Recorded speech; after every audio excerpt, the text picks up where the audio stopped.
ವಿಡಿಯೋನ ಕೊನೆ ತನಕ ನೋಡಿ. ನನ್ನೆಲ್ಲ ಯೂಟ್ಯೂಬ್ ಪರಿವಾರಕ್ಕೆ ನನ್ನ ನಮಸ್ಕಾರಗಳು. ಹೇಗಿದ್ದೀರಾ? ಎಲ್ಲರೂ ಚೆನ್ನಾಗಿದ್ದೀರಾ ಅಂದ್ಕೊಳ್ತೇನೆ. ಹಾಗೆ ವಿಡಿಯೋ ಇಷ್ಟ ಆಯಿತು ಅಂದರೆ ಚಾನಲ್ನ ಸಬ್ಸ್ಕ್ರೈಬ್ ಮಾಡೋದನ್ನ ಮರಿಬೇಡಿ.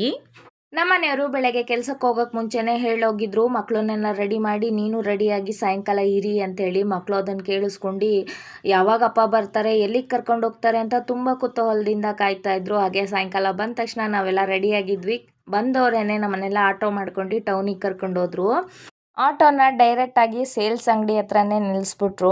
ಮಕ್ಕಳಿಗಾದರೂ ಒಂಥರ ಎಲ್ಲಿಗೆ ಅನ್ನೋ ಒಂದು ಪ್ರಶ್ನೆ ಕಾಡ್ತಾನೆ ಇತ್ತೇನೋ. ಸೇಲ್ಸ್ ಒಳಗೆ ಹೋದ ತಕ್ಷಣವೇ ನಮ್ಮ ಮನೆಯವರು ಅಂದರು, ನಿಮಗೆ ಏನೇನು ಬೇಕು ಎಲ್ಲ ತಗೊಳ್ಳಿ ಅಂತೇಳಿ. ಆವಾಗ ನನ್ನ ಮಕ್ಕಳು ಮುಖದಲ್ಲಿ ಸಂತೋಷ ತುಂಬಿ ತುಳುಕ್ತಾನೆ ಇತ್ತು ಅಂತ ಹೇಳ್ಬೋದು. ಯಾಕಂದರೆ ನಾವು ವರ್ಷಕ್ಕೆ ಒಂದು ಸರಿನೋ ಏನೋ ಬಟ್ಟೆ ತೆಗಿಯೋದು, ಯಾವಾಗಲೂ ತೆಗಿಯೋಕ್ಕಾಗೋದಿಲ್ಲ. ಹಾಗಾಗಿ ಅಪರೂಪಕ್ಕೆ ಬಟ್ಟೆ ಚಪ್ಪಲಿ ಶಾಪಿಂಗು ಅಂದಾಗ ಮಕ್ಕಳು ತುಂಬಾ ಖುಷಿ ಪಡ್ತಾರೆ. ಹಾಗೆ ಅವ್ರಿಗೆ ಏನೇನು ಬೇಕು ಅದನ್ನೆಲ್ಲ ಅವರೇ ಚೂಸ್ ಮಾಡಿಕೊಂಡು ಕೂಡ ತಗೋತಾರೆ. ಮತ್ತು ನನ್ನ ಮಗ ಅಲ್ಲಿ ಫುಲ್ಲು ಆಟ ಅವನ ಸೈಜಿಂದ ಯಾವುದೋ ಒಂದು ಗೊಂಬೆ ಸಿಕ್ಬಿಟ್ಟಿತ್ತು. ಅವನಿಗೆ ಭಾರಿ ಡೌಟ್ ಆಗಿ ಅದ್ರ ಕಣ್ಣು, ಮೂಗು, ಬಾಯಿ ಎಲ್ಲ ಮುಟ್ಟಿ ನೋಡ್ತಾ ಇದ್ದ. ಹಾಗೆ ಅವನು ತುಂಬ ಚೆನ್ನಾಗಿ ಆಟ ಕೂಡ ಆಡ್ತಾ ಇದ್ದ. ಮಕ್ಕಳು ಹಾಗೆ ಅಲ್ವಾ, ಹೊರಗಡೆ ಎಲ್ಲಾದರೂ ಕರ್ಕೊಂಡೋದಾಗ ಅವರಿಗೆ ಬಣ್ಣದ ಬಟ್ಟೆಗಳ ಅಂಗಡಿ, ಸೈಕಲ್ ಅಂಗಡಿ ಮತ್ತು ತಿಂಡಿಗಳ ಅಂಗಡಿ ಆ ಥರ ನೋಡಿಕೊಂಡು ಆಟ ಆಡಿಕೊಂಡು ಖುಷಿ ಪಡ್ತಾರೆ. ನಮಗೆ ದೊಡ್ಡವರಿಗೆ ನಾವಲ್ಲಿ ಏನು ತೊಗೋಬೇಕು ಬಿಡಬೇಕು, ಯಾವುದ್ರದ್ದು ಎಷ್ಟು ರೇಟ್ ಇದೆ, 4 ಅಂಗಡಿ ಹತ್ತು ಇಳಿ ಅನ್ನೋ ಟೆನ್ಷನ್ ನಮಗಿರುತ್ತೆ. ಮಕ್ಕಳು ಅವ್ರ ಪಾಡಿಗೆ ಅವ್ರು ಎಂಜಾಯ್ ಮಾಡ್ತಾರೆ. ಹಾಗೆ ಶಾಪಿಂಗ್ ಎಲ್ಲ ಮುಗಿಸ್ಕೊಂಡು ನಾವು ಅಲ್ಲಿಂದ ಹೊರಟ್ವಿ. ಸುಮ್ಮನೆ ಆಟೋಗೆ ಏನಕ್ಕೆ ಖರ್ಚು ಮಾಡೋದು, ಅದೇ ದುಡ್ಡಿದ್ರೆ ಮಕ್ಕಳಿಗೆ ಏನಾರು ತಿನ್ನಿಸ್ಬೋದು ಅಂತ ಅಲ್ಲಿಂದ ನಿಧಾನಕ್ಕೆ ನಡ್ಕೊಂಡು ಬರ್ತಾಯಿದ್ವಿ. ಹಾಗೆ ನಾನು ಓದಿದ ಸ್ಕೂಲ್ ಅದು 8 ಮತ್ತು 9 ನಾನು ಅಲ್ಲೇ ಕಂಪ್ಲೀಟ್ ಮಾಡಿದೆ. ಅಲ್ಲಿ ಕೆಲವೊಂದು ಪಾಸಾಗಿರೋ ಮಕ್ಕಳ ಫೋಟೋ ಹಾಕಿದ್ರು. ಹಾಗಾಗಿ ನಮ್ಮ ಮನೆಯವ್ರು ಹೇಳ್ತಾಯಿದ್ರು ಮಕ್ಕಳಿಗೆ, ನೀವು ಚೆನ್ನಾಗಿ ಓದಿದರೆ ನಿಮ್ಮ ಫೋಟೋ ಕೂಡ ಇದೇ ಥರ ಹಾಕ್ತಾರೆ ಅಂಥೇಳಿ.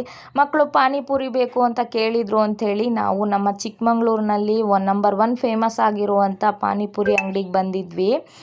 ಈ ಪಾನಿಪುರಿ ಅಂಗಡಿ ಹೆಸರು ಬಂದು ಮಂಜುಶ್ರೀ ಡಿಲ್ಯಾಕ್ಸ್ ಪಾನಿಪುರಿ ಸ್ಟಾಲ್ ಅಂತೇಳ್ಬಿಟ್ಟು. ಇಲ್ಲಿ ನಾವು ಫಸ್ಟ್ ಟೈಮ್ ಯಾವ ಥರ ಟೇಸ್ಟ್ ಮಾಡಿ ತಿಂದಿರ್ತೀವೋ ಅದೇ ಟೇಸ್ಟು ನೆಕ್ಸ್ಟ್ ಟೈಮ್ ಹೋದಾಗ ಕೂಡ ಇರುತ್ತೆ.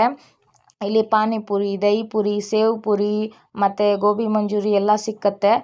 ಇವರು ಹೋಮ್ ಮೇಡ್ ಮಸಾಲೆಗಳನ್ನ ಯೂಸ್ ಮಾಡೋದ್ರಿಂದ ತುಂಬಾ ಟೇಸ್ಟಾಗಿರುತ್ತೆ. ಟೇಸ್ಟಲ್ಲಿ ಯಾವುದು ಕೊರತೆ ಇರೋದಿಲ್ಲ. ನಮ್ಮ ಮನೇಲಿ ಯಾರೇ ಏನು ತಿನ್ನಬೇಕು ಅಂದ್ರೂ ನಾವು ಈ ಅಂಗಡಿಗೇ ಬರೋದು.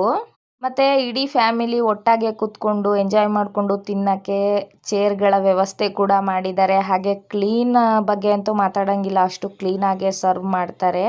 ಅಪರೂಪಕ್ಕೆ ಆಚೆ ಕರ್ಕೊಬಂದಿದ್ರಲ್ವ, ಹಾಗಾಗಿ ನಿಮಗೇನು ಬೇಕೋ ತಿನ್ನಿ ಅಂದರು. ನಾವು ಸಿಕ್ಕಿದ ಚಾನ್ಸು ಅಂತೇಳಿ ಗೋಬಿ ಮಂಚೂರಿ ಮತ್ತು ಪಾನಿಪುರಿ, ಮಸಾಲೆ ಪುರಿ, ದಹಿ ಪುರಿ ಅಂತೆಲ್ಲ ಮಕ್ಕಳು ಆರ್ಡ್ರು ಮಾಡಿಕೊಂಡು ಹೊಟ್ಟೆ ತುಂಬ ತಿನ್ಕೊಂಡು ಅಲ್ಲಿಂದ ಹೊರಟ್ವಿ.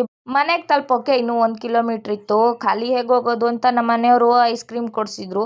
ಅದನ್ನು ತಿನ್ಕೊಂಡು ರೋಡ್ ಉದ್ದಕ್ಕೂ ಮಾತಾಡ್ಕೊಂಡು ನಾವು ಮನೆಗೆ ತಲುಪೋ ಅಷ್ಟೊತ್ತಿಗೆ 11 ಗಂಟೆ ಆಗಿಬಿಟ್ಟಿತ್ತು.